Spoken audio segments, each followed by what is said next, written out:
Cuba Coopération en France. Merci d'être notre invité ce soir. C'est une décision symbolique d'enlever Cuba de cette liste de pays qui soutiennent le terrorisme, ou est-ce que ça a une réelle importance ? Ça a une réelle importance.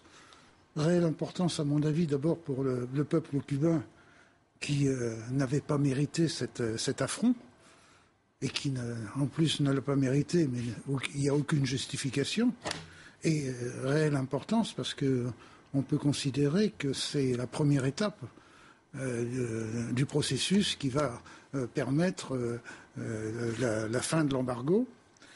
Étape qui va également permettre de développer dès maintenant des relations commerciales, des relations de coopération, même avec nous, notre association Cuba Coopération, qui existe depuis 20 ans et qui fait face justement depuis 20 ans à des problèmes liés à l'embargo, donc liés à cette déclaration de terrorisme, et puis également permettre aussi de pouvoir commercer directement avec Cuba par l'intermédiaire des banques. Je pense que chacun se souvient de cette amende faramineuse qui est tombée sur BNP Paribas il y a peu de temps.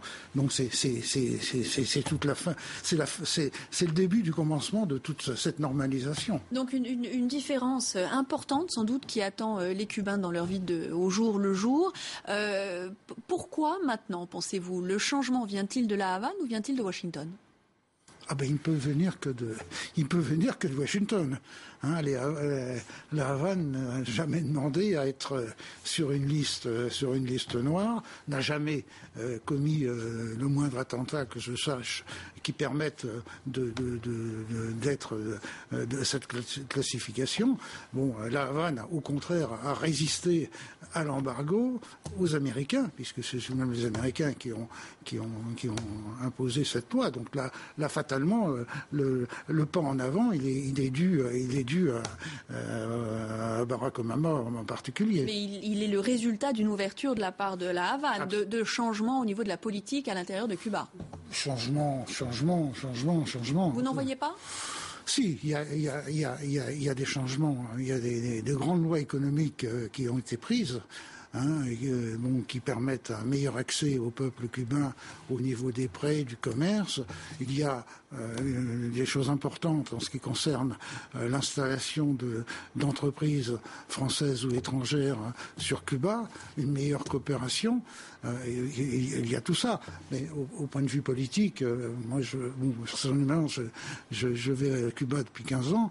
J'ai pas vu de transformation majeure, en ce sens que quand je suis arrivé il y a 15 ans à Cuba, c'était déjà un pays tout à fait libre, tout à fait ouvert, dans lequel je me sentais en sécurité, quelquefois plus qu'à Paris d'ailleurs, entre parenthèses. Donc, il est certain qu'il y a eu, je suis pas au courant des tractations et des tractations secrètes qui a pu y avoir, qui ont préparé ce grand moment, sous l'égide à la fois des Canadiens et du Saint-Siège. Mais on peut pas dire qu'il y a une transformation fondamentale sur Cuba, qui était déjà au moins depuis 15 ans un pays tout à fait ouvert. Est-ce que la transformation aujourd'hui de Cuba peut venir donc par l'économie, par l'ouverture économique et par l'implantation de sociétés américaines, le développement de ce commerce bilatéral? D'abord, pourquoi des sociétés américaines? Les sociétés françaises et les sociétés européennes sont tout aussi bien placées. D'une part, il est certain qu'à partir du moment où il y a levé de l'embargo, où il y a donc possibilité pour l'économie cubaine d'avoir accès à tous les produits à des prix normaux, les produits alimentaires, c'est déjà ça, c'est important. Ensuite, à partir du moment où les Cubains peuvent exploiter eux-mêmes leurs richesses, le pétrole par exemple, ça c'est également quelque chose c'est fondamental. Donc c'est là qu'il va y avoir une transformation. C'est au point de vue économique, c'est au niveau du niveau de vie des Cubains. C'est là la transformation qu'il faut attendre. Et est-ce que cette transformation, selon vous, amènera ensuite une transformation politique, une liberté de presse, les transformations que demande d'ailleurs Washington? Là, c'est un sujet, c'est un autre sujet parce que liberté. Moi, je peux pas vous dire que Cuba est un peuple opprimé. Bon, des peuples. Je dois dire que je ne fais pas beaucoup de politique et vous pouvez le voir à travers mes propos. Hein, mais des partis uniques dans le monde, il y en a un certain nombre. Bon, on n'accuse pas. Je ne veux pas citer des noms, mais enfin, on n'accuse pas certains pays avec des partis uniques d'être des pays dictatoriaux avec la dictature, avec la liberté de la presse, etc., etc. Et puis d'un seul coup, hop, par contre, c'est Cuba qui récupère tout cela. Bon. Après, la transformation politique, bon, autant que je sache, Raúl Castro va arrêter en 2017 son mandat, puisque maintenant c'est 2 mandats de 5 ans.